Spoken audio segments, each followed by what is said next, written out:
히브리서 2장 1절에서부터 4절의 말씀입니다. 4계절이니까 우리 다 같이 한 목소리로 봉독하시겠습니다. 그러므로 우리는 들은 것에 더욱 유념함으로 우리가 흘러 떠내려가지 않도록 함이 마땅함이라. 천사들을 통하여 하신 말씀이 견고하게 되어 모든 범죄범과 순종하지 아니함에 공정한 보응을 받았거든. 우리가 이같이 큰 구원을 등한시 여기면 어찌 그 보응을 피하리요. 이 구원은 처음에 주로 말씀하신 바요 들은 자들이 우리에게 확증한 바니 하나님도 표적들과 기사들과 여러 가지 능력과 및 자기의 뜻에 따라 성령이 나누어 주신 것으로서 그들과 함께 증언하셨느니라. 아멘. 기도하시겠습니다. 거룩하신 주님, 예수님의 이름으로 지금 이 시간 아버지의 말씀을 전합니다. 거룩하신 주님, 주님께서 허락하신 말씀이라 믿습니다. 그렇게 우리가 이 히브리서를 함께 나누고 있사오니 이 히브리서를 통하여서 주님께서 우리에게 하시고 싶으신 말씀, 주님 이 입술을 통하여서 전할 때 오직 하나님의 말씀만 전하는 입술 되게 하여 주시옵시고, 듣는 귀 또한 주님 내가 듣고 싶어하는 말씀을 듣는 것이 아닌 하나님의 말씀만 듣는 귀가 되게 하여 주시옵소서. 그렇게 심령에 새기고 또 다시 세상으로 나아갈 때 무조건 능히 모든 것을 다 이겨낼 수 있는 주사랑교회 공동체 되게 하여 주시옵소서. 온전히 주님께 모든 것을 맡깁니다. 예수님의 이름으로 기도드립니다. 아멘. 이마누엘. 자, 우리 준비 찬양할 때 트럼펫이 막 울리고 지금 생각은 했어요. 그래서 우리 나중에 우리 석효 형제가 온다고 하면은 앞에서 같이 이제 트럼펫을 좀 불 수 있는 그렇게 해서 마이크도 하나 준비해주고 좋겠다라는 생각도 해봤는데, 근데 어쨌든 우리가 방송부가 지금 어쨌든 그렇습니다. 자, 어쨌든 한 주간 우리 다들 평안하셨나요? 뭐 어차피 다들 평안하셨을 거라 믿습니다. 자, 우리가 이제 지난 4번의 시간을 통해서 우리가 히브리서 1장을 다 나눴습니다. 그리고 이제 왜 히브리서를 에베레스트 산이라고 표현을 했는지를 좀 깨닫는 시간이었던 것 같아요. 그래서 그래서 저도 이제 계속 말씀을 묵상할 때마다 그냥 다시 빨리 사사기로 돌아갈까 막 생각도 되게 많이 하게 되는데, 어쨌든 하나님께서 열어주셔서 아시겠지만 또 주님께서 주시는 마음이라면은 무조건 끝까지 갑니다. 아멘. 자, 근데 우리가 이제 본격적으로 2장의 문을 열기 전에 우리가 1장을 전체를 한번 짧게나마라도 보고 가는 게 되게 좋을 것 같아요. 1장에서 처음에 무엇을 말씀하셨냐면은 수천 년 동안 희미한 퍼즐 조각을 배달하던 이제 우리 선지자들, 여호수아 같은 자들을 우리가 제가 메신저라고 우체부들이라고 말씀을 드렸어요. 그런데 이제 이 시대가 끝나고 마침내 로고스 말씀이 오셨다. 그 말씀 자체는 그 말씀 그 자체이신 왕이 친히 찾아오심을 보았고, 그 다음에 이 왕이 다윗의 언약을 완성하신 만유의 상속자가 되었다. 아멘. 그래서 우리의 과거나 현재나 미래 이 모든 시간을 창조하신 분, 그러니까 모든 세계라고 하는 것은 우리가 생각하기엔 공간이지만 하나님이 말씀하시는 세계는 시간과 시대와 역사를 이야기한다라는 거예요. 그리고 그 모든 것들을 다스리시는 창조주이시자 전능자셨다라는 거.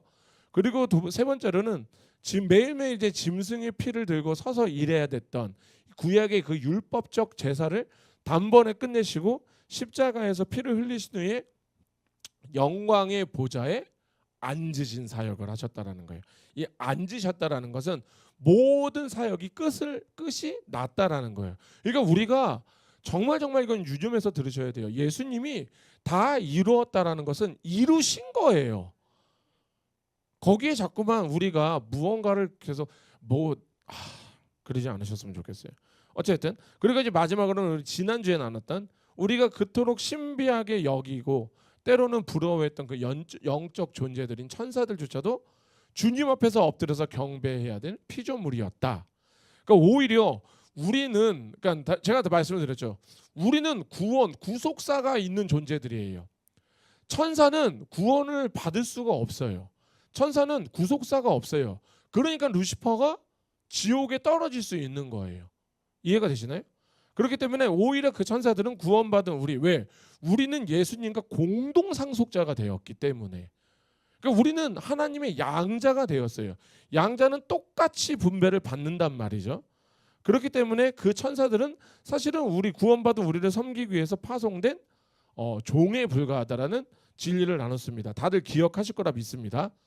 자, 그렇다면 이제 왜 성령 하나님은 왜 이토록 1장 내내 입술이 부르트도록 예수님이 얼마나 크고 위대한 분이신을 왜 쏟아내셨을까를 우리는 고민해야 되는데, 그 이유가 바로 뭐냐면 오늘 우리가 읽은 히브리서 2장 1절에서 첫 단어에서 등장을 해요. 그게 바로 뭐냐면은 그러므로예요.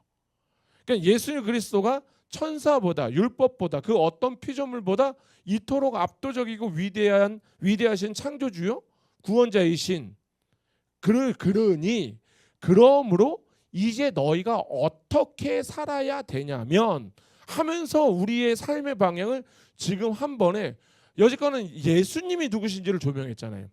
근데 카메라 갑자기 앵글이 갑자기 예수님을 조명을 하다 갑자기 확 돌아서 그러므로 너희들이 이 예수 그리스도를 믿는 너희들이 어떻게 살아가야 되냐며 하면서 우리에게 첫 번째로 엄중한 경고를 날리시는 게 2장에서 시작을 하는 거예요.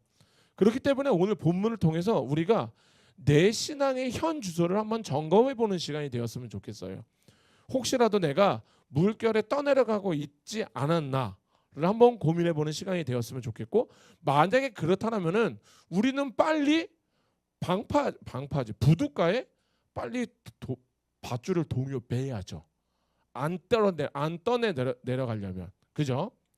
자, 그렇게 이제 오늘 우리가 이 십자가의 복음이라는 영원한 닷에 단단하게 묶이는 은혜의 시간이 되기를 예수님의 이름으로 축원합니다. 자, 그렇게 먼저 이제 성령 하나님께서 2장 1절을 통해서 우리에게 아주 다급하고도 강력한 메시지를 던지세요. 사일렌을 울리는 거하고 똑같아요. 1절을 보겠습니다. 다 같이 한 목소리로 봉독하시겠습니다. 그러므로 우리는 들은 것에 더욱 유념함으로써 우리가 흘러 떠내려가지 않도록 함이 마땅함이라. 아멘. 여기서 이 히브리서 기자가 사용한 흘러 떠내려가다라는 이 헬라어 단어가 사실은 진짜 전문적인 이게 그 항해 용어예요. 항해 용어. 뭐냐면은 다시 풀려서 물결에 따라서 배가 조용하게 미끄러지듯이 떠내려가는 상태를 지금 뜻하는 거예요. 이 뜻 자체가. 여기 계신 분들 그거 해보셨는지는 모르겠어요. 해수욕장 가셨을 때 우리 튜브에, 제가 예전에 한번 그런 적이 있는데 튜브 위에 딱 누워서 너무 피곤했는지 제가 깜빡 잠이 들었어요. 정말 진짜 몸이 시뻘겋게 익을 정도까지 했는데 모르겠어요. 몇 분을 잔지를 모르겠는데 눈을 딱 떴는데 진짜 정말 저는 진짜 망망대해에 있는 줄 알았어요. 맨 처음에 이제 해변가가 여기 있고 저는 여기를 보고 있으니까 난 지금 여기 어디야? 너무 놀래갖고 그래서 뒤를 돌아보니까 진짜 정말로 그때 당시 제가 기억한 게 해운대였나 광안리였나 그랬을 거예요. 정말 너무 많이 떨려들어갖고, 근데 제가 이제 어차피 수영을, 제가 별명이 물돼지입니다. 물돼지. 예전에 저희 청년들이랑 저희 이제 수련회 갔을 때 청년 4명, 3명이서 저를 물에 먹이려고 달려들었는데 제가 그냥 걔네들 달고 제가 막 수영을 하고 다녔었어요.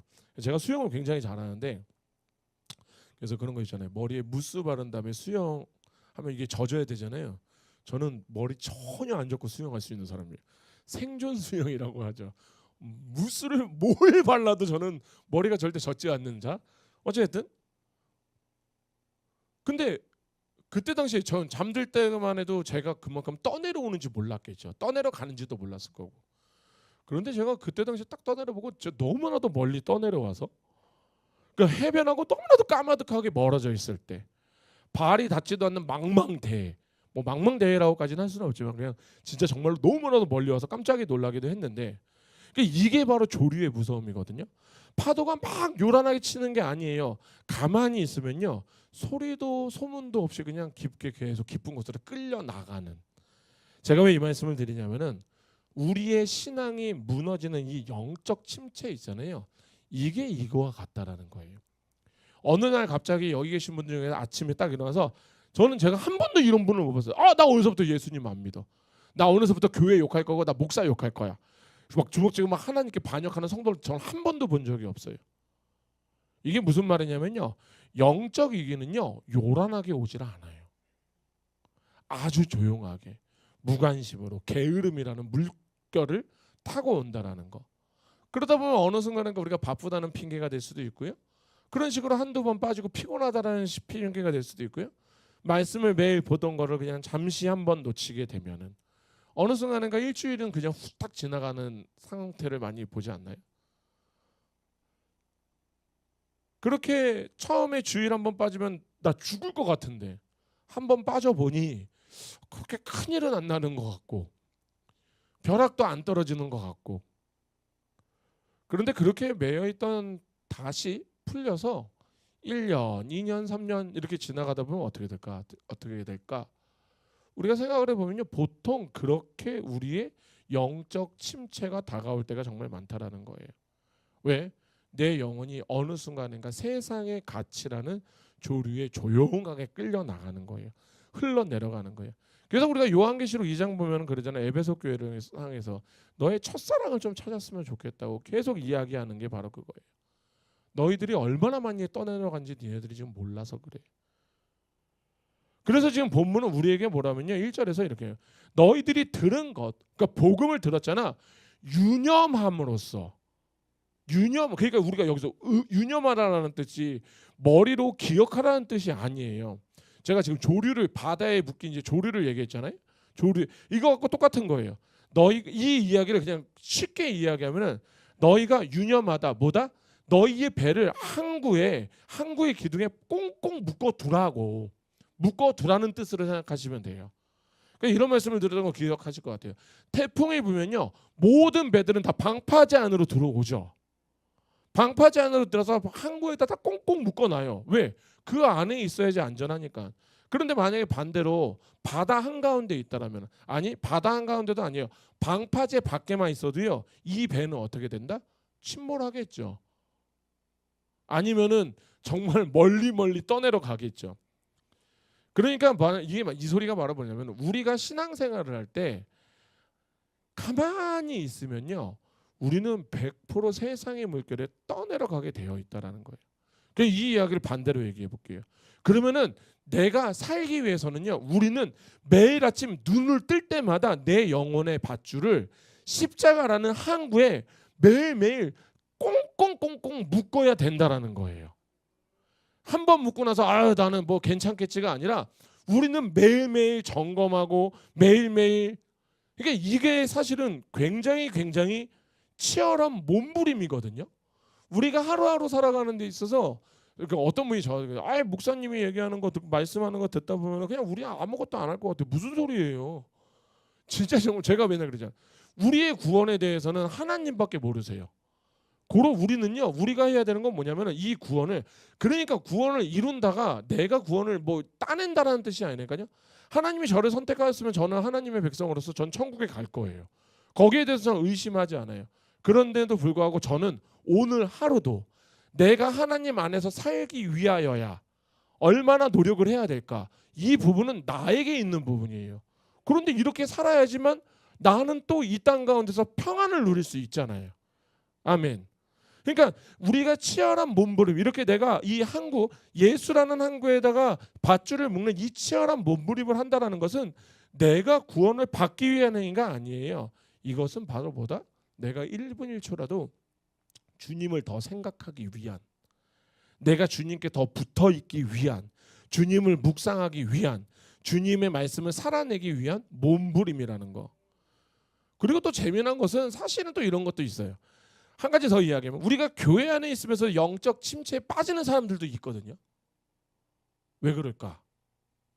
제가 자주 말씀드리죠. 은혜를 잊어서 그래요. 이게 무슨 말이냐면은 이런 분들의 특징은 어느 순간 내가 찬양을 많이 듣다가 찬양을 안 듣고 뭐 예배를 많이 드리다가 뭐 예배 드리는 시간에 막 밑에 내려가 있거나 이런 게 아니에요.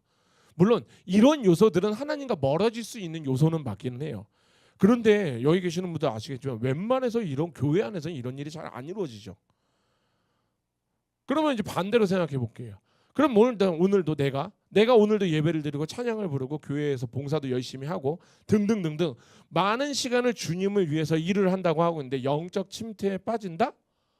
아니 어떻게 이런 사람들이 영적 침체에 빠질 수 있어요? 라고 생각하겠지만 이런 사람들이 영적 침체에 빠질 확률이 더 높다라는 거예요. 왜? 심지어는 자기가 영적 침체에 빠진지도 몰라요. 그 이유는 너무 쉬워요. 내가 처음 하나님을 만나서 기뻤을 때 있잖아요. 너무 뛰면 날뛸 때 나는 그때도 예배를 드렸거든요. 나는 그때도 찬양을 드렸거든요. 나는 그때도 똑같이 기도를 했거든요. 그런데 그때 찬양도 불렀고 예배도 드렸고 뭐 봉사도 했고, 그런데 난 지금 영적 침체에 빠져 있는 이 순간에도 나는 지금 그것들을 하고 있는 거야. 그렇기 때문에 내가 지금 영적 침체에 빠져 있는지를 내가 모르고 있는 사람이 있단 말이에요. 그래서 우리가 이것을 알 수 있는 방법이 진짜 정말 간단해요. 사실은 기쁨이 없어지면은 그때서부터 내가 영적 침체에 빠져 있는 거예요. 내가 무언가를 의무감으로 하고 있다라면은 나는 지금 영적 침체에 빠져 있는 거예요. 이거 꼭 기억하셔야 돼요. 그래서 내가 무언가를 할 때 기쁨이 없잖아요. 그러면은 그때 당시에는 그냥 한 걸음 뒤로 딱 물러서는 게 오히려 내가 하나님과 그 사이를 좀 객관적으로 볼 수 있는 때가 딱 와요. 그렇기 때문에 우리가 그러니까 그런 거예요. 그런 사람들이 보통 뭘 하냐면요, 정죄를 그렇게 하는 거예요.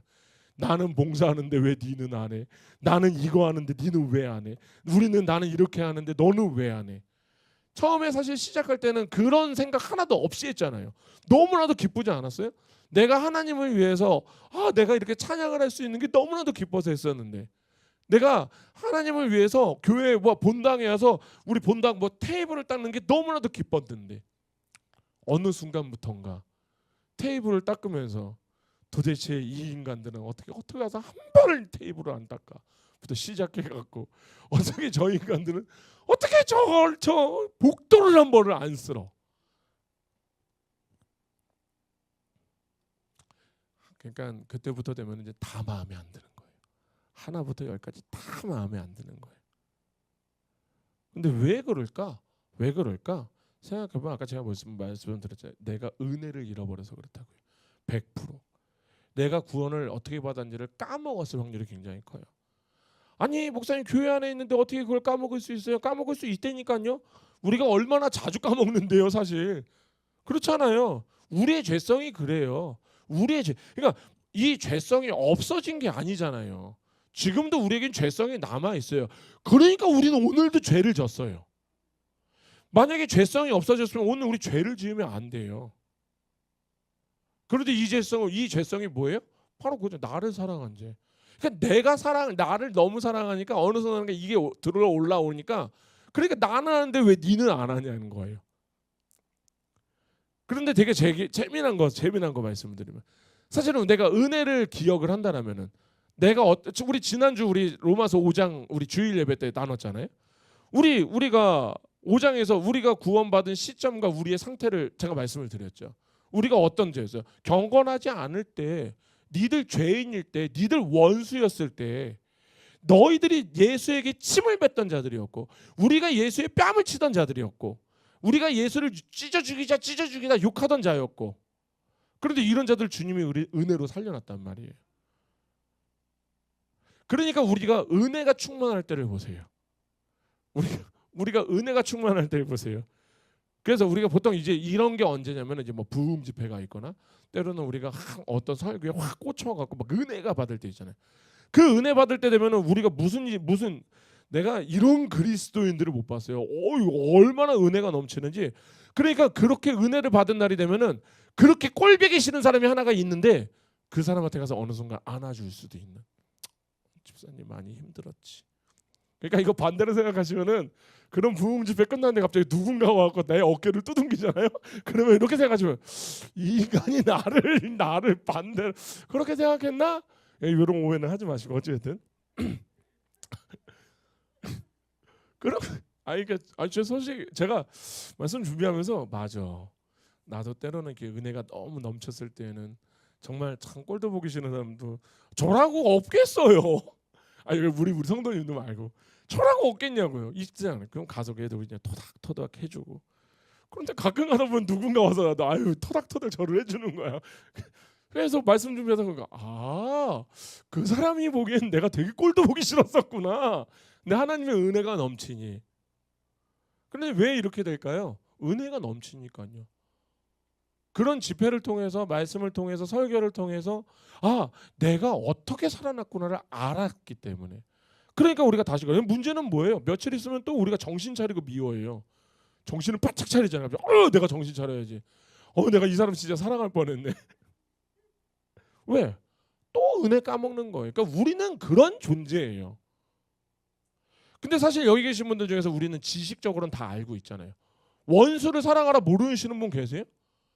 심지어는 예수님을 안 믿는 사람도 원수를 사랑하다는 말을 알아요. 그런데 이게 왜 그래요? 내 머릿속에만 있어서 그런 거예요. 이게 가슴으로 내려와야 돼요. 그럼 그때 진짜 내가 원수를 사랑할 수 있다는 거. 그런데 그러려면 어떻게 해야 될까? 빡세게 기도해야죠. 맞아요, 빡세게 기도해야 돼요. 그런데 진짜는요, 먼저 말씀을 보셔야 돼요. 그래서 제가 지난주 우리가 주일 예배 때 제가 말씀드렸죠. 제발 우리가 로마서 5장을 한번 봐봤으면 좋겠다라고 얘기하는 거. 그 말씀만 저는 제가 그 말씀을 준비하면서도 내가 이 상태였구나, 내가 이 꼬라지였구나. 그런데 내가 누구를 그렇게 해서 제가 차린 게 정신을 차렸었어요. 또 우리가 또 이제 또 생각하겠죠. 근데 보통 이 상황에서도 정신 못 차리는 사람들이 또 있기는 해요. 그래서 말씀도 안 봐요. 예배를 들어도 이건 내가 들을 소리 아니야. 저 사람이 들어야지 하고 막 계속 이런 사람하고 이런 생각하고 있으면은 그 사람이 바로 은혜를 까먹은 자다. 꼭 기억하셨으면 좋겠습니다. 자, 어쨌든 이제 화내면 안 돼. 더 이상 화내면 안 돼.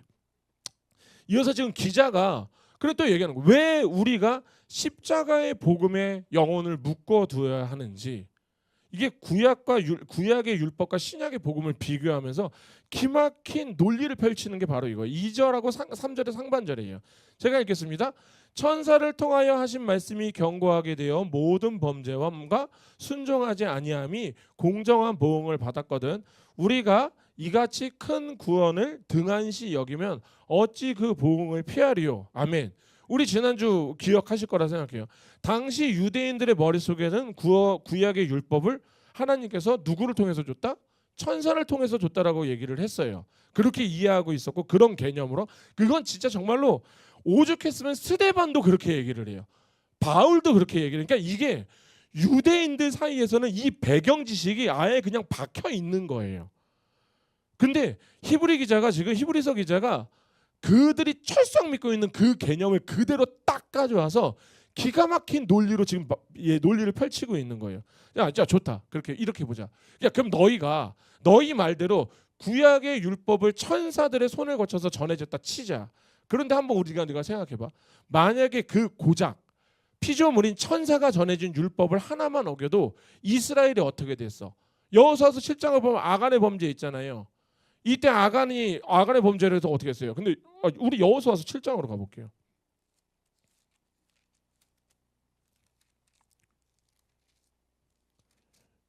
이 여호수아서 7장을 이해를 하려면 사실은 우리가 제가 지금 이제 여호수아서 7장에서 이게 지금 천사가 전했다고요? 이렇게 얘기하실 분들이 계시는데 7장을 보시면 이제 아간의 범죄가 나오잖아요. 5장을 보시면은 5장의 마지막 부분에 여호와의 군대 대장이 나와요. 근데 유대인들이 이거를 천사로 봤다라고 제가 말씀을 드렸죠. 그러니까 물론 우리는 이분이 성육신 전에 성자 하나님이라는 건 우리는 다 알고 있어요. 왜냐하면은 6절에서 그 답이 정확하게 나와요. 2절 보세요. 6장 2절을 보면은 이걸 그냥 알고 가시면 좋은 거예요. 6장 2절에 이렇게 나옵니다. 여호와께서 여호수아에게 이르시되 보라 내가 여리고와 그 왕과 용사들을 내 손에 넘겨주었느니 아멘. 이 말씀을 그래서 제가 성경을 문맥으로 봐야 된다라고 말씀을 드리는 거예요. 만약에 5장 마지막에 나왔던 군대 대장이랑 지금 6장 2절에서 나오는 여호와가 다른 존재라면은 문맥이 되게 이상해져요. 왜냐하면은 5장 자체에서 갑자기 칼을 빼드는 총사령관이 짜잔 나타났어요. 비장하게 나타나갖고 이스라엘 백성들에게 여호수아에게 하는 말이 뭐냐면 신을 벗어라. 그리고 갑자기 이 사람이 없어져요. 이 존재가 없어지고 갑자기 여호와가 짜잔 나타나갖고 전투 지시를 한다? 앞뒤가 맞지 않잖아요. 오히려 지금 이것을 우리가 연결해서 봐야 되는 건 뭐냐면 오히려 신을 벗겠어요. 왜? 거룩한 곳이니까. 근데 제가 예전에 한번 설명을 드렸던 거 있어요. 구약 시대에서 신을 뭐라고 했죠? 신이 하나님 그런 신 말고 신발신. 이 신이 뭐예요? 신은 세상의 보호막을 뜻하는 거예요. 그러니까 하나님이 모세를 만날 때도 떨기나무 앞에서 야, 너 신발 벗어 얘기했잖아요. 뭐다? 세상의 보호막을 다 걷어내. 왜냐하면 광야에서 가장 중요한 게 신발이라니까요. 여기 계신 분들 나중에 기회가 같이 돼서 저하고 함께 아프리카를 갈게나 엔터페인이나 올레랄레를 가게 되면은 그 광야에 가면요. 요번에도 진짜 요번에 그 목사님 한 분 중에서 티모시 목사님 맞나요? 티모시 목사님이 길을 걸어오시다가 발등이 꽤 뚫렸어요. 가시가 이만해 갖고. 티모시 목사님 꽤 뚫려 갖고 진짜 발 여기가 뚫어져 갖고 그러니까 그 정도로 신발을 신었는데도. 그러니까 이때 당시에 그러니까 지금 하나님이 지금 군대 대장이 너 신발 너 더러워 죽겠어 벗어 이게 아니에요. 세상의 보호막을 걷어내라고. 너희들은 그 세상의 가치 그 신발에 너희들이 지금 의존하고 있잖아. 그래서 세상의 가치를 먼저 벗어나게 하고 그리고 얘기하시는 거예요. 너희의 보호막이 누군지 알아? 나야. 그렇게 자신이 거룩한 하나님의 편을 드러내신 그 참된 총사령관 군대 대장 그리스도께서 이제 직접 여리고를 무너뜨리기 위해서 첫 번째 작전 명령을 하다라는 것. 그러니까 이렇게 보는 게 완벽하게 흐름이라니까요. 그런데 갑자기 군대 대장은 다르고 여호와가 다르다고 얘기하면 절대 이게 맞지가 않는 거예요. 어쨌든 근데 이제 지금 이거예요. 그런데 지금 이들에게는 이 군대 대장은 뭐다? 천사 그 미가엘 같은 존재라고 얘기를 드렸잖아요.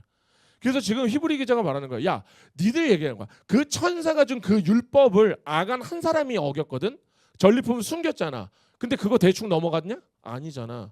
야, 그 천사가 전해준 그 명령을 어긴 아간이 어떻게 했어? 아골의 골짜기에서 다 죽었어요. 그죠? 그러니까 이게 지금 히브리서 기자의 되게 무서운 논리라니까요. 봐라. 니들이 믿는 그 천사 있잖아. 그러니까 그 고작 천사가 전해준 율법 하나를 어겨도 그렇게 무서운 심판을 받는데 하물며 천사들의 경배를 받는 분이 만유의 창조주이신 하나님이 그 아들께서 직접 자기 피를 쏟아서 완성하신 이 큰 구원을 너희가 지금 하찮게 여긴다면은 너희들 지금 그 구원을 너 그거라고 어떻게 피하려고 하는 거야? 지금 그 이야기를 하고 있는 거예요. 그러니까 이게 우리가 진짜 심각하게 접근을 해야 되는 거예요. 우리가 구원 열차하고 뭐 구원 열차 올라타고서 하니까 진짜 뭐 예수님이 주신 구원은 그냥 지옥 갈 사람 그냥 천국에 보내주면 무료 티켓 같이 생각하시는 분들 계시는데 절대 그러지 않아요. 우리가 베드로전서 1장을 봐볼게요.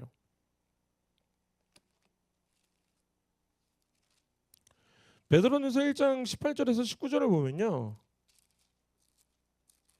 이 구원이 어떤 구원이냐면요. 베드로전서 1장 18절에서부터 19절입니다. 다 찾으셨나요? 우리 한 목소리로 봉독하시겠습니다. 너희가 알거니와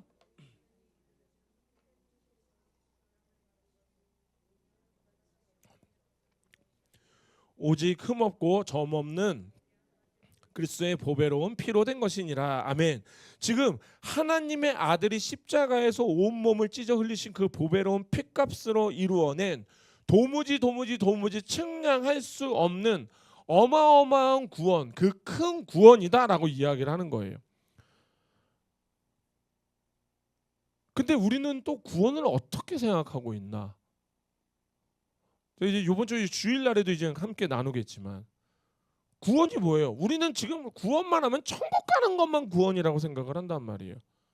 이게 은혜를 까먹은 거하고 같이 연결이 되는 부분인데 제가 예전에 이런 말씀 많이 들었어요. 예수님 믿는다고 내가 아픈 게 나을 수도 있고 안 나을 수도 있다요. 그죠? 내가 심지어는 재정이 없는데 하나님이 더 걷어가실 수도 있어요. 사람과의 관계가 좋아질 거라고요? 모르겠어요. 안 좋아질 수도 있다라는 거예요. 그런데 우리가 봐야 되는 건 제가 그때 말씀드렸죠. 그런데 우리가 그 상황에서도 우리가 예수 그리스도를 봐야 된다. 왜? 우리는 자꾸만 상황을 통해서 자꾸만 하나님을 보려고 하는데 이런 짓을 피해야 되는 이유가 왜냐하면 구원이 거기서부터 시작을 하는 거라니까요. 내가 그럼에도 불구하고 하나님을 볼 수 있다는 것은 내가 그럼에도 그런 상황 속에서도 하나님을 본다라는 것은요.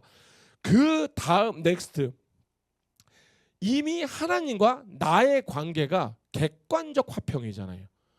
우리는 주간적 화평을 한 적이 없어요. 하나님하고 내가 따로 화평을 맺은 적이 없어요. 예수님이 하나님하고 화평을 맺으신 거예요. 우리는 거기에 공동 상속자가 된 거라고요. 그러니까 뭐다? 우리가 이렇게 일상에서 나의 구원이 이렇게 시작을 해야 되는 거예요. 객관적 화평을 인정하기에 지금 내 앞에 이만한 게 있는데 사실은 그 뒤에 더 큰 하나님이 계시는 거야. 그 제가 지난주 말씀드렸죠. 여기서 100억 맞으신 분들 로또 100억씩 다 맞으셨으면 좋겠지만 100억 다 맞아봐요. 다음 달에 130만 원 130만 원, 140만 원 내 대출 이자 내라면은 눈 하나 깜짝이나 하겠어요? 별일 아니죠. 아무 일 아닐걸요? 똑같은 거예요. 그러니까 구원은 여기에서 시작인 거예요. 그리고 이 구원은요, 사실은 우리는 매일매일 구원을 받아야 되는 거죠. 매일매일 구원을 이루려고 해야 되는 거예요. 그런데 이제 어쨌든 자 본문으로 돌아가서 근데 3절에서 보니까 이 무서운 죄의 본질이 무엇이라고 합니까?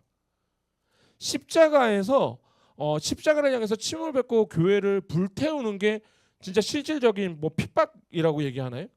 아니요. 바로 뭐냐면은 3절. 우리가 이같이 큰 구원을 등한히 여기면, 여기서 등한히 여긴다라는 거 있잖아요. 이게 무슨 뜻이냐면은 우리가 마태복음 22장에 보면은 혼인잔치의 비유 있잖아요. 그래서 왕의 아들을 결혼식에 사람을 막 초청하는데 성경에서 그들이 돌아보지 않고 간다라고 얘기하죠. 자, 마태복음 22장으로 가볼게요. 마태복음 22장. 마태복음 22장.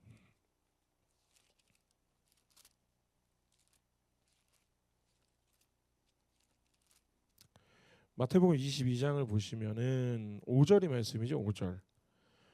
그들이 돌아보지, 그러니까 이제 4절부터 3절부터 보면 그 종들을 보내어 그 청한 사람들을 혼인잔치에 오라 하였더니 오기를 싫어하거늘 다시 다른 종들을 보내며 이르되 청한 사람들에게 이르기를 내가 옷차를 준비해야 돼 나의 소와 살찐 짐승을 잡고 모든 것을 갖추었으니 혼인잔치에 오소서 하라 하였더니 그들이 돌아보지도 않고 한 사람은 자기 밭으로 한 사람은 자기 사업을 하러 가고, 여기에서 돌아보지 않고라는 게 똑같은 단어거든요. 그게 이게 무슨 뜻이에요? 예수님의 십자가의 복음을 듣고도 알죠. 그 예수 믿으면 천국 간다는 얘기 다 뻔한 그 얘기 내가 다 알아요. 그런데 지금 저는요 사실 내 사업이 더 급해요. 내 아파트 평수 들리는 게 더 좋아요. 뭐다? 이게 바로 등한시 여긴다는 복음에 무관심하다라는 거예요. 무관심하다는 뜻. 그러니까 나를 위해 목숨을 버리신 하나님의 십자가 사랑을요 내 인생의 뒷전으로 다 밀어두고 등한시 여기는 거. 이것이 뭐라? 천사가 준 율법을 어긴 것보다 수만 배, 아니 수십만 배, 수천만 배는 더 무거운 심판을 불러오는 가장 악랄한 죄라는 거예요. 자, 그렇다면 이제 우리가 닷을 내려야 될 이 큰 구원의 복음이 진짜라는 것을 누가 보증을 하냐라고 보면 그게 3절 하반절하고 4절에 있는 말씀이에요. 다시 본문으로 돌아가서 3절 하반절에 이렇게 나옵니다. 이 구원은 처음에 주로 말씀하신 바요 들은 자들에게는 우리에게 확증한 바니 하나님도 표적들과 기사들과 여러 가지 능력과 및 자기의 뜻에 따라 성령이 나누어 주신 것으로서 그들과 함께 증언하였느니라. 아멘. 이게 뭐냐면은 지금 그 얘기하는 거예요. 지금 이게 어떤 거냐면 성 삼위일체 하나님이 총동원해서 증언을 했다라는 거예요. 지금 초대교회 시절에 사도들 복음가라고 하면은 기적을 보고 너희들이 좀 짜릿짜릿하게 좀 느끼라고? 무슨 전기뱀장어도 아니고 피카츄예요, 피카츄? 아니면은 내 종 그 은사 갖고 좀 잘 먹고 잘 살라고? 아니면 교회가 은사 자랑해서 부흥하라고? 1차적으로는 2차적으로는 이것은 교회의 덕이 되라고 준 거예요. 그러니까 우리가 은사 사용을 할 때 교회의 덕이 안 되잖아요. 그 은사는 하나님이 주는 은사가 아니라니까요. 그러니까 제가 만약에 장풍을 쏘는 은사가 있다고 치자고요. 제가 장풍을 쏘는 이유가 있어야 될 거 아니에요. 교회의 덕이 되려면 뭐예요? 매우 더운 사람이 있는데 장풍을 써서 그 사람을 시원하게 해줄 수 있다. 그러면 이건 하나님께서 주신 은사가 맞아요. 그런데 그럴 리가 없겠죠.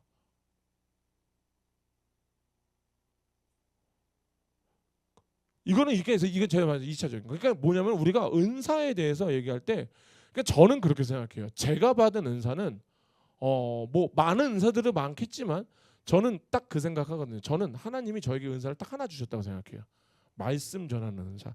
제가 말씀을 잘 전한다라는 게 아니라 어찌 됐든 제가 예전에 궁금했던 거 있잖아요. 그러니까 사실은 목회자들이 이제 가장 실수를 많이 하는 것 중에 하나가 그거잖아요. 뜬구름 잡는 이야기. 그러니까 저는 사실 제가 그걸 너무 싫어해 갖고 왜냐면 나는 이게 궁금한데 아담과 하와가 있었는데 가인이 나타났고 아벨은 죽었고 가인이 있는데 도대체 그러면 가인은 누구하고 애를 낳은 거예요? 막 이런 거 있잖아요. 저는 옛날부터 그런 게 되게 궁금했었어요.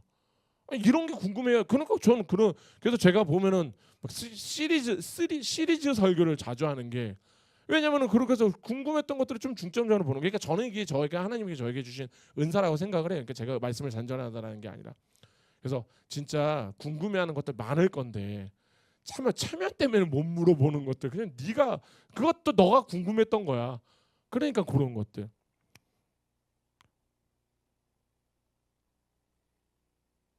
그렇기 때문에 저는 이 자리에 있는 거예요. 왜? 여기 계신 분들의 궁금증을 하나님의 말씀을 제대로 풀어주기 위해서.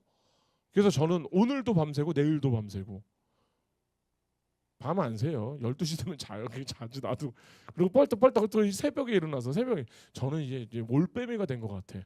올빼미가 됐다고 하면 안 되잖아. 밤에 오히려 좀 집중이 되게 잘 되니까. 근데 어쨌든 이건 두 번째. 근데 지금 여기에서 말하는 진짜 첫 번째 이유는 뭐냐면요. 지금 그 은사와 기적과 표적을 주신 이유는 단 하나예요. 사도들이 전하는 그 십자가의 복음이 진짜라는 것을 보증해 주는 거예요.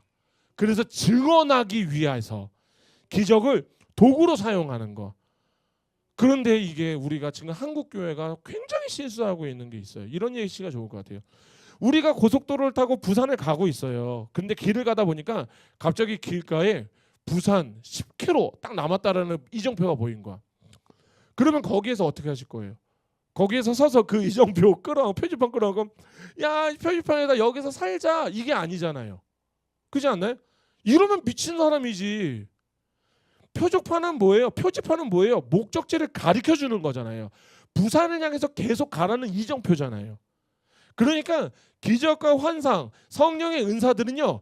그 자체가 목적지가 아니라고요. 그 자체는 그 뒤에서 일하시는 하나님을 보라고. 그러니까 우리가 제가 이제 이번에 저희가 영화 관람을 같이 했잖아요. 제가 그때 말씀드렸죠.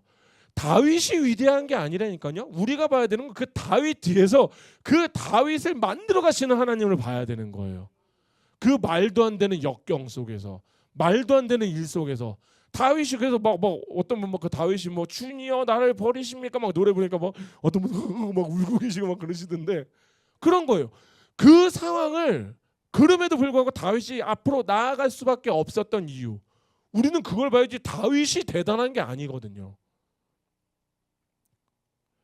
그러니까 이런 기적과 환상, 성령의 은사들은요. 목적지가 아니에요. 그거는 표지판이에요. 이정표라고요. 그런데 지금 우리나라 많은 교회들, 제가 그 교회들을 욕한다기보다는 많은 곳에서 이적과 기적이 전부인 거예요. 그게 더 중요한 거야. 그런데 사도 바울이 고린도전서 1장 22절에서 23절 이렇게 얘기한단 말이에요. 우리 한번 찾아볼게요. 고린도전서 1장 22절에서 23절. 1장 22절에서 23절입니다. 다 찾으셨나요? 우리 한 목소리로 봉독하시겠습니다. 유대인은 표적을 구하고 헬라인은 지혜를 찾으나 우리는 십자가에 못 박힌 그리스도를 전하니 유대인에게는 꺼리끼는 것이요 이방인들에게는 미련한 것이로되 아멘. 지금 유대인들에게는 꺼리끼는 것이래요. 이게 뭐냐면은 이게 지금 유대인들이 뭘 구해요? 유대인들은 표적만 구하고 있는 거예요. 그러니까 표적이 없으면은 한탄을 하는 거예요. 그러니까 많은 사람들이 목적지에는 관심이 없고 그냥 이정표 하나만 붙들고 있는 거예요. 저기서 뭐 좀 날라다녔다 하면 누구 하나 고쳐졌다고 하면은 그냥 우르르 가고, 그냥 여기 가서 우르르 가고, 무슨 그 말대도 아니고 무슨 그런데 지금 여기에서는 우리는 뭘 전한다 그래요? 우리는 십자가에 못 박힌 그리스도를 전한대요. 여기가 목적지라고요. 여기가 목적지. 그런데 우리 지금 어떠시? 한번 우리 한번 고민해 봐요.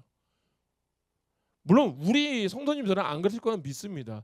근데 그럼에도 불구하고 우리 마음속에는 아직도 조금 이런 기적 좀 일어나면은, 그래서 그런 거 진짜 그런 얘기 많이 하잖아요. 주님 목소리 한 번만 제대로만 들려주면 저 하나님 잘 믿을 것 같아요.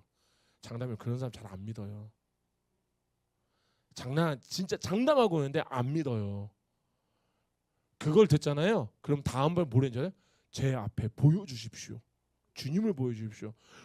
미쳤어. 주님 보면 죽어요. 주님을 보여달래. 난 진짜 환장하겠어. 막 그런 분들 볼 때마다. 지금 하나님께서는요, 우리 신구약 66권 성경을 통해서요, 목적지인 예수 그리스도를 완벽하게 확증을 하셨는데도요, 여전히 성경을 보는 것보다, 말씀을 보는 것보다, 예배를 드리는 것보다, 어디 가서 누가 장풍 쏘는 게 더 중요하고, 어디 가서 성령님이 앉아서 터치해 주는 게 더 중요하고, 그래서 기적이 일어난다라는 교회는 그렇게 사람이 메어 터지고, 용한 원장 목사님 계시는 기도는 그렇게 그냥. 그런데 지금 오늘 성령 하나님이 단호하게 선언하는 거예요. 그 표지판이 아니야. 표지판 버리고 진짜 실체인 그리스도께로 와. 내가 너희들에게 표적을 주신 이유는 단 하나야. 그 표적을 보라고 한 게 아니라 그 표적이 가리키는 것을 보라고. 주께서 자기의 피로 이루신 그 큰 구원, 십자가의 복음, 너희들이 거기에 단단하게 매여 있어야 돼. 이제 말씀을 정리하겠습니다. 아마 오늘 말씀 이제 들으시면서, 영상으로도 어떤 분이 이제 말씀을 들으시면서, 우린 진짜 한번 고민해봤으면 좋겠어요. 나는 지금 진짜 안전한 방파제 안에 들어가 있는가? 아니면 방파제에 살짝 걸쳐 있는가? 아니면은 내가 방파제에서 떠내려 가는지도 모르고 그냥 정처 없이 흘러가고 있는 것은 아닌가? 그런데 이것을 우리가 진짜 알 수 있는 것은 아까 얘기한 것처럼 은혜를 잊어버렸다. 더 나아가서 좀 더 쉽게 말씀드리면 그런 거예요. 여기 계신 분들 다 경험을 해보셨을 거라 생각이 돼요. 어느 순간인가 우리가 진짜 은혜가 막 충만할 때가 있을 때는 하나님의 말씀이 다 나의 심령을 찢어요. 그래서 그냥 하나님의 말씀을 듣다가도 막 눈물이 주룩주룩 흐를 때가 많아요. 그렇지 않나요? 하나님을 높이는 찬양을 부를 때 있잖아요. 와, 진짜 손이 빠질 것 같은데도 더 높이 올려드리고 싶어. 막 그럴 때가 있단 말이에요. 그런데 어느 순간에부턴가 예배의 자리가 그냥 의무적으로 나오는 자리가 되거나, 내가 성경을 읽는 것이 숙제가 되거나, 어느 순간인가 나의 눈에서 눈물이 마르기 시작한다라면은 아마 우리는 지금 떠내려 가고 있는 것일 수도 있어요. 그때가 되면 또 어떻게 될까요? 문제가 생겼을 때 하나님 말씀에 엎드리지 않겠죠. 내 인맥과 내 통장 잔고 먼저 확인하겠죠. 상황 먼저 확인하겠죠. 또 뭐가 있을까요? 어느 순간부터인가 말씀이 그렇게 즐겁지가 않아요. 오히려 나를 짜릿하게 해줄 수 있는, 내 감정을 건드려 줄 수 있는, 내 피부에 와 닿는 은사와 기적들, 이런 것을 내가 지금 더 갈망하고 있다면 아마 그런 분은 세상과 종교라는 그 가운데, 여기 계신 분들 그 우리 갯벌 보면은 물 다 빠지고 그래서 물길이 이렇게 보이잖아요. 그 물 빠질 때 거기 들어가면 죽거든요. 그 물길 밑으로 해서 물길이 엄청나게 빨라요. 그래서 저 어렸을 때 제가 이제 뻘 쪽에서 저 갯벌에서 제가 살아가고, 제가 거기에서 참 많은 아이들이 사고를 당하는 걸 많이 봐왔는데, 그래서 학교에서 오죽했으면 여름 되면 제발 바다 좀 가지 말라고 막 얘기할 정도로 해서 많이 봤는데, 세상과 종교라는 그 사이에 분명히 그 거센 조류가 있단 말이에요. 지금 아마 거기에 끌려서 계속 쭉 썰물이 진짜 무서운 이유를 아시죠? 이거는 그냥 웃자고 얘기하는 건데, 썰물에 맞춰서 서해에서 썰물에 맞춰서 놀잖아요.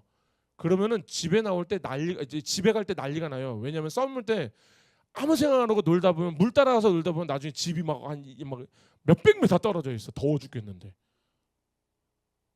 언제 끌려 나온지도 모른다니까요. 노는데 미쳐갖고. 제가 나중에 한번 우리 전교에 있는 서해를 데리고 가서 썰물 때 놀게 해드릴게. 그러다 정신 차려 봐요. 정신 차려 보면은 난 저기까지 언제 가? 이제 이 얘기 나올 거라고. 이건 당해봐야 돼. 아마 그렇게 제가 아까 방금 말씀드린 것처럼 그런 상황들이라면 나는 아마 거센 조류에 지금 떠내려가고 있는 자가 맞을 거예요. 근데 이때 당시에 우리가 내 영혼을 지킬 수 있는 방법은 단 하나밖에 없어요. 모세의 율법도 아니에요. 천사의 능력도 아니에요. 내 의지나 열심도 이 거센 물결에서 나를 건져낼 수가 없어요. 뭐다? 오직 천사보다 위대하신 예수님, 자신의 피로 완성하신 이같이 큰 구원을 이루신 이 십자가의 복음만이 우리의 영혼을 지키고 우리를 유일하게 보호해 줄 수 있는 다시 된다라는 거예요. 그렇기 때문에 저는 오늘 본문 있잖아요. 우리 오늘 본문이 우리에게 강력하게 요청하는 거예요. 더욱 유념하라. 가만히 교회 마당에만 서 있지 말고 교회 왔다 갔다 하는 게 중요한 게 아니라 너희들 매일 아침에 눈 뜨면은 말씀으로 시작하고 기도로 시작하고 어떻게든 예배의 자리를 먼저 나오려고 하고, 그렇게 해서 내 안에서 너희들이 살아가려고 하려고 발버둥 치라고. 그 발버둥이 바로 내가 그 항구에 있는 그 돛에다가 밧줄을 매는 행위가 된다는 겁니다. 그렇기 때문에 우리가 서서 내 힘으로 칼 휘두르는 그 영적 전쟁은 이제 내려놓으셔야 돼요. 그리고 예수께로 그냥 닷을 내리세요, 제발. 그렇게 이 한 주간, 이제 남은 한 주죠. 목, 금, 토, 주일까지 이제 3일이 더 남았는데 이 3일만이라도 한번 노력해 봤으면 좋겠어요. 내가 아침에 일어나서 말씀으로 시작하고 기도로 시작하는 것들. 제가 예전에 이런 말씀 드렸잖아요. 제가 저희 아들을 가끔가다 학교 데려다 주면 저희 아들이 뽀로로, 바나나 차차차 뭐 바나나 알러지 원숭이 막 이런 뽀로로 노래를 들어요. 그걸 듣고 20분만 가도 있잖아요. 그날 종일 그냥 바나나 알러지 원숭이 그냥 머릿속에 계속 그것만 해요.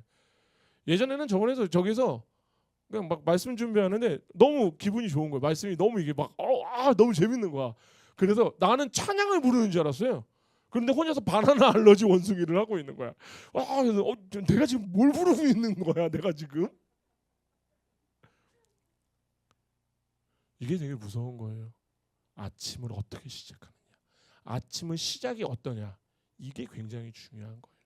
그렇게 시작을 하시기를, 그리고 우리 3일 동안만 한번 승리하기를, 진짜 피 터지게 싸우는 성도 되기를 예수님의 이름으로 축원합니다. 기도하시겠습니다. 할렐루야. 거룩하신 하나님 아버지, 우리에게 천사보다 위대하신 예수 그리스도를 보내주시고 십자가의 피로 큰 구원을 허락해 주시니 너무나도 감사드립니다. 예수 그리스도의 이름으로 아버지께 간절히 기도드립니다. 그러나 우리는 종종 이 크신 은혜를 잃어버리고 영적인 게으름과 무관심 속에서 그 세상의 조류에 휩쓸려 조용히 떠내려가고 있었음을 고백합니다. 십자가의 복음보다 세상의 성공을, 참된 말씀보다 헛된 기적과 감정을 쫓았던 우리들의 이 어리석음을 긍휼히 여겨 주시옵소서. 그리고 이제 다시 우리의 시선을 십자가의 복음으로 돌이키게 하여 주시옵소서. 예수 그리스도의 이름으로 아버지께 간절히 기도드립니다. 매일매일 나를 살리신 그 십자가의 은혜를 깊게 묵상하게 하여 주시옵고, 내 영혼의 덫을 예수 그리스도께 단단히 묶어두는 그 거룩한 몸부림을 우리 안에 있게 하여 주시옵소서. 그래야 세상의 거센 풍랑 속에서도 결코 흔들리지 않는 하늘의 평안을 누리고 구원의 감격으로 넉넉히 승리하는 나머지 한 주 이겨내는 우리 성도 되게 하여 주시옵소서. 그렇게 우리의 영원한 피난처이자 소망의 다시 되시는 우리 주 예수 그리스도의 이름으로 간절히 기도드립니다. 아멘.